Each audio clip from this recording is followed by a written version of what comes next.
Gimana ya? Sebenarnya bagus, tapi kayak ada yang ganjel gitu. Oke, setelah sekian lama menunggu dan menunggu dan menunggu, akhirnya aku dipertemukan dengan Evil Dead Rise yang tayang 5 Mei kemarin dan aku udah tonton di bioskop. Nah sebelumnya, aku nggak pernah mau ngelihat review-review atau rating-rating yang tersebar di internet tentang film ini, karena aku nggak mau mindsetnya tuh kecampur aduk dan aku nggak Jadi aku nggak mau semua pendapat orang tuh mengganggu persepsi aku tentang film ini dan aku mau nonton sendirian langsung. Film ini adalah film kelima dari franchise Evil Dead sejak film pertamanya tahun 1981. Tapi untuk dua film terakhir Evil Dead itu agak berbeda dengan tiga film sebelumnya. Di mana tiga film sebelumnya ini bercerita tentang sudut pandangnya dari Ash, lakon Evil Dead klasik yang sangat terkenal. Sedangkan dua film terakhirnya itu dari sudut pandang Mia dan Ellie. Kayak agak keluar sedikit dari universe awalnya. Selain 5 film layar lebarnya, Evil Dead juga punya beberapa video game. Kalau dari Wikipedia sih ada 10 video game Evil Dead. Tapi yang paling terkenal itu Evil Dead Hail to the King di PS1. Kemudian Evil Dead Fistful of Boomstick PS2. Juga Evil Dead Regeneration PS2. Aku pernah mainin game ini. Dan terbaru sekarang Evil Dead The Game 2022 itu di PS4 dan PS5. Nah untuk game Evil Dead Regeneration ini, game itu seru banget. Petualangan, tembak-tembakan pakai chainsaw gitu. Tapi karena aku mungkin nggak pandai main, jadi mati itu cepet banget dan checkpointnya itu jauh banget. Jadi ngulangnya itu bisa dari awal game gitu. Kan capek. Akhirnya aku memutuskan untuk stop nggak main lagi. Nah mengenai Evil Dead Rise sendiri, kalau misalnya kalian nanya, bagusan langsung nonton atau nonton yang Evil Dead 2013 dulu, film sebelumnya yang 10 tahun lalu. Ini sebenarnya ada plus minus. Kalau misalnya kalian nonton Evil Dead 2013, aku takutnya kalian nggak dapat totalnya film Evil Dead Rise. Tapi kalau misalnya kalian nggak nonton yang 2013, kayak ada kurang gitu loh. Karena beberapa adegan di Evil Dead Rise ada yang relate dengan yang film 2013. Jadi aku kembalikan ke kalian, terserah kalian mau nonton mana dulu. Karena nggak nonton 2013 pun, kalian bakal tetap paham cerita yang Evil Dead Rise. Cuma kayak lebih bernostalgia aja gitu, kalau misalnya kalian udah nonton film 2013. Lebih bagus lagi kalau misalnya kalian udah nonton filmnya dari yang pertama, 1981, dan mainkan seenggaknya Evil Dead Regeneration lah. Ya, kalau nggak cek di YouTube gitu. Karena aku jamin, kalian bakal bernostalgia ketika nonton Evil Dead Rise, ketika kalian udah kenal dengan franchise Evil Dead yang udah ada sebelumnya. Tapi kalau misalnya kalian malas nonton Evil Dead 2013, tapi pengen tahu ceritanya kayak gimana, kalian bisa lihat di sini. Aku udah bikin alur cerita Evil Dead 2013. Itu nggak sampai setengah jam kok waktunya. Kalian bisa lihat di situ. Bentar aja sih, nggak lama. Film ini berkisah tentang satu keluarga kecil yang hangat. Seorang ibu bernama Ellie memiliki 3 orang anak. Anak pertama Bridget, anak kedua Danny, dan anak ketiga Casey. Nah, suatu hari, adik si Ellie ini yang bernama Beth itu lagi ada masalah. Dia ini jebol, hamil. Terus dia datang ke rumah Ellie untuk ngadu lah sama kakaknya. Nah, di malam yang sama, terjadi sebuah kejadian yang membuat si anak tengah, Danny ini menemukan sebuah buku yang disebut Kitab Orang Mati. Nah, Danny ini yang penuh rasa penasaran, membuka buku itu dan menyetel beberapa kaset yang dia temukan bersama buku itu. Yang ternyata itu melepaskan sesuatu yang jahat dan pertama kali bertemu dengan si ibu, sehingga si ibu pun kerasukan. Nah, sepanjang film kita akan disajikan teror dari ibu yang kerasukan dan anggota keluarganya di dalam yang terkontaminasi oleh si ibu. Dan Beth sebagai satu-satunya orang dewasa di antara keluarga ini harus berjuang mati-matian melindungi keponakannya yang masih bisa diselamatkan. Review section. Pertama sekali sebagai penonton, aku mau menunjukkan rasa kecewa yang sangat besar ketika nonton film ini di studio. Karena ada satu sisi ingatku, satu adegan yang di-cut. Jadi kalian bayangkan ini lagi puncak nih, lagi greget-gregetnya sama adegan di layar. Tiba-tiba ke-skip. Aku nggak tahu tujuannya di-cut apa. Apakah karena terlalu menyeramkan, apakah karena gore, atau banyaknya adegan darah. Tapi kalau alasannya itu, sepanjang film sampai akhir, semuanya itu mengandung gore dan darah-darah. Kenapa cuma satu adegan itu yang di-cut gitu? Ya, walaupun potongan itu nggak merubah cerita, maksudnya nggak terlalu mempengaruhi cerita. Tapi kan dari segi feel, perasaan kan kayak jadi status studio itu bener-bener kayak kenapa di-cut anjing. Jadi kalau misalnya kalian nonton itu vibes-nya tuh kayak nonton bioskop Trans TV anjir, di cut-cut gitu, di sensor. Konsep dan ide cerita. Konsepnya masih sama kayak film-film sebelumnya. Temu buku, baca mantra, iblis lepas, salah seorang kerasukan, terus dia menebar teror, dan orang-orang yang tadinya sehat juga ikut kerasukan, dan mereka saling terus di endingnya main karakter penuh darah melawan iblis. Ya sama, template-nya sama, formulanya sama. Yang membedakan adalah point of view-nya. Kalau sebelumnya itu settingnya di kabin tengah hutan belantara, kalau ini di apartemen yang juga suram. Tapi untuk aku pribadi, aku lebih suka vibes-nya yang di film sebelumnya, yang di tengah hutan. Kayak lebih berasa aja horornya. Di apartemen ini ya selain apartemen yang terlihat gelap, dan juga karena rame, yang jadi korban itu bukan cuma satu keluarga ini, tapi beberapa penghuni apartemen juga menjadi korban gitu. Jadi lebih rame gitu. Tapi aku suka klimaks cerita dari film ini karena agak berbeda dari film sebelumnya. Klimaks film Evil Dead Rise ini mengingatkan aku dengan film-film lamanya dan juga video gamenya, dimana semua, ini agak spoiler ya, dimana di endingnya itu jasad-jasad yang tadinya mati bangkit lagi, terus berusaha mengejar Beth yang mencoba menyelamatkan diri. Itu bener-bener adegan yang sangat ikonik, sangat klasik, aku suka banget. Sangat mengobati rindu pecinta Evil Dead. Dan menurut aku, klimaks Evil Dead Rise ini ya bener-bener berdasarkan cerita originalnya gitu. Berbeda dengan film sebelumnya, 2013, itu kayak dia punya dunianya sendiri. Dan klimaks cerita itu bikin aku ingat lagi, oh iya ya, Evil Dead ini pada dasarnya tuh film tentang zombie. Cuma bedanya ini bukan berasal dari virus kayak Resident Evil, tapi dari roh iblis. Dan kalau misalnya kalian udah nonton film-film lawasnya yang tahun 1981, itu kalian bakal lebih relate lagi, lebih ngerti lagi kalau memang ini film itu tema zombie-zombian.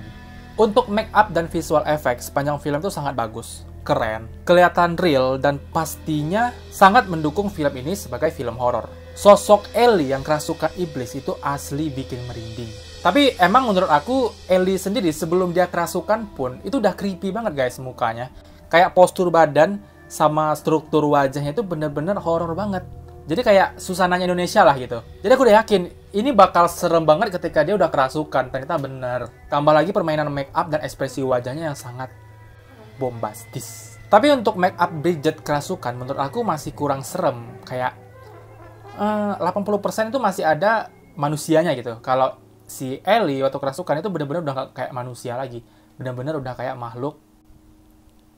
Itu menurut aku ya. Kalau menurut kalian mungkin beda. Dan acting Danny, si anak tengah, itu menurut aku masih kurang all out gitu. Kayak ya sekedar ya acting gitu, nggak terlalu mempengaruhi suasana horornya. Tapi jujur, acting yang juara di film ini adalah si Elisa Sutherland, pemeran Ellie. Itu aku kasih 10 bintang, 20 jari untuk Alisa. Bener-bener dapat banget feel horornya. Mungkin dia ratu horor kali ya. Sinematografi dan musik. Untuk dua hal ini, sejujurnya aku lebih suka film yang 2013. Karena sinematografinya sangat apik, rapih, enak dilihat. Apalagi dipadukan dengan musik klasik horornya yang khas. Contohnya kayak adegan ini nih.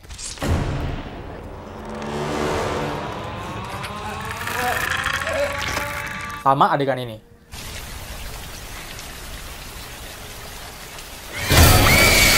Coba. Kalau aku lihat dari Evil Dead Rise sejauh ini, nggak terlalu di-highlight permainan kamera yang kayak barusan kita lihat itu loh, yang zoom in, zoom out. Tapi ya memang nggak jelek juga sih yang Evil Dead Rise ini. Seperti settingan kamera pada umumnya. Karena emang tone warna yang dipakai nggak lebay, terus lighting pencahayaannya nggak seterang Jeepers Creepers Reborn kalau kalian tahu. Nggak berlebihan dan masih sesuai porsinya. Jadi nggak mengganggu film ini sebagai film horor terbaik. Untuk musik, ya seperti musik horor pada umumnya. Kayak musik horror khas Evil Dead itu nggak terlalu banyak di film ini, yang seingat aku ya. Ya mungkin nggak merubah suasana horor di filmnya, tapi untuk pencinta Evil Dead kayak aku, itu kayak berasa banget gitu ganjelnya. Berasa banget ada yang kurang gitu. Tapi terlepas dari musik dan sinematografinya, yang aku bilang tadi, semua adegan-adegan yang terjadi di film ini, juara banget. Bener-bener bikin penonton nggak kuat, tutup mata. Bahkan aku sendiri yang udah terbiasa nonton gore-gore itu kayak lumayan bikin ngilu dan jijiknya itu sampai kebawa pulang. Lebay nggak sih itu? Nggak ya? Kelemahan. Ini nih, yang sebenarnya nggak aku harapkan ada di film ini. Dan kelemahan ini bikin film ini nggak lebih baik dari Evil Dead 2013. Ini sangat berat untuk diucapkan, karena aku sangat mencintai Evil Dead. Dan aku berekspektasi tinggi dengan Evil Dead Rise ini. Dan karena itu juga lah, makanya ada kekurangan. Semakin tinggi ekspektasi, semakin besar kemungkinan kecewa. Tapi ini nggak kecewa-kecewa juga sih, aku masih tetap enjoy filmnya, aku masih suka. Oke, langsung aja kita masuk ke yang menurut aku jadi kelemahan film ini. Entah kenapa aku ngerasa kayak adegan-adegan gore di film itu masih kurang all out gitu loh, kurang menggigit. Beberapa adegan-adegan yang harusnya bisa gore, ngeri, parah, tapi ini nggak, kayak sengaja dibikin drama. Aku nggak tahu, entah memang targetnya usia 17 tahun ke atas kan, mungkin supaya ramah untuk para remaja, aku nggak tahu. Tapi kayak kurang gigit gitu loh. Ini harusnya bisa lebih sadis lagi. Tapi beberapa adegan anehnya ada tuh yang dikasih lihat sangat sadis, kayak makan beling, kayak banyak lah adegan-adegan yang memang menyakitkan, tapi ada juga adegan yang nggak terlalu menyakitkan, padahal itu bisa dibikin menyakitkan, paham nggak? Pokoknya kurang nancep aja gitu untuk aku.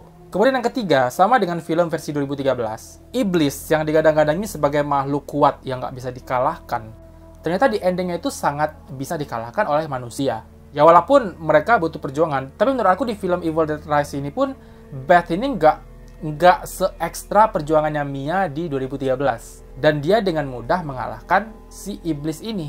Jadi kesimpulannya, iblis ini mending nggak usah nyari tubuh lah gitu. Jadi roh aja, biar lebih jadi roh terus aja, biar OP terus gitu. Biar nggak terkalahkan terus. Kenapa dia harus mencari tubuh, bangkit, dan akhirnya dikalahkan oleh manusia? Kesannya kayak lemah gitu loh. Ya mungkin untuk mempertahankan ciri khas Evil Dead, dimana MC yang penuh darah melawan si iblis kan. Ditambah lagi ini film nostalgia karena udah 10 tahun berlalu Evil Dead-nya. Jadi mereka pengen membawa ciri khas dari 2013 ke 2023. Dan memang ciri khas 2013 itu sama sekali nggak hilang di film ini. Sesuai ekspektasi. Jadi kita bener-bener dibuat nostalgia dengan dunianya Evil Dead. Tapi di sini kurangnya kayak nggak ada improvisasi gitu loh. Mungkin kalau misalnya klimaksnya si Beth mengalahkan monster ini, ya tetap dengan chainsaw dan senapan juga. Seperti cerita originalnya. Tapi mungkin adegannya itu bisa dibikin lebih, actionnya itu bisa dibikin lebih keren lagi gitu, bisa. Di otak aku ini udah kebayang nih gimana Beth itu gerakannya terus menghabisi si monster itu dengan chainsaw, itu pasti keren. So itu sih beberapa hal yang untuk aku pribadi bikin nilai Evil Dead Rise ini agak rendah dari Evil Dead sebelumnya. Bagus, keren, tapi kurang memuaskan. Tapi aku bisa jamin ke kalian, ke teman-teman yang mau nonton film ini, kalian gak akan ngasih rating rendah ke film ini. Karena filmnya bener-bener bagus banget, total banget. Apalagi teman-teman yang nggak biasa dengan film-film bertema darah, ini bakal bikin kalian kejang-kejang menurut aku. Film horor terbaik tahun ini, aku setuju. Sejauh ini ya. Semua aspek yang disajikan bakal bikin kalian terngiang-ngiang. Tapi untuk pecinta Evil Dead kayak aku, ya kayak tadi lah reviewnya. Ada beberapa kekurangan yang agak mengganjal. Karena ekspektasi yang terlalu tinggi juga, jadi ya kemungkinan kurangnya ya pasti lebih banyak. Tapi masih ada satu hal dari film Evil Dead yang belum aku lihat nih. Tapi di video gamenya ada. Yaitu benda-benda sekitar yang ikut kerasukan. Kayak pintu, jendela, telepon, kursi. Itu kalau di video gamenya, mereka semua itu ikut kerasukan. Jadi musuh kita bukan cuma manusia, tapi juga benda-benda sekitar. Tapi beneran, klimaks film Evil Dead Rise kemarin, ketika semua jasad itu bangkit lagi, terus ketawa, itu benar-benar mengingatkan aku dengan film Evil Dead yang lampau sama video gamenya. So, itu dulu review aku tentang film Evil Dead Rise yang kemarin aku tonton. Teman-teman yang belum nonton, kalian wajib nonton, masih tayang di bioskop. Dan untuk teman-teman yang udah nonton, gimana pendapat kalian? Apakah kita sependapat? Ataukah kalian lebih banyak kekurangannya? Atau justru kalian nggak menemukan kekurangan dari film ini? Coba share pendapat kalian di kolom komentar. Rating dari aku 8/10 untuk film ini. So, itu dulu pada hari ini. Kalau misalnya kalian suka, klik like-nya. Subscribe channel ini untuk berlangganan, dan klik loncengnya untuk dapat notifikasi kalau ada video baru. Jangan lupa tinggalkan komentar, kritik, dan saran untuk kemajuan channel ini. Dan jangan lupa share video ini ke teman-teman yang lain. Terima kasih sudah menonton dan sampai jumpa di video-video selanjutnya. Bye guys.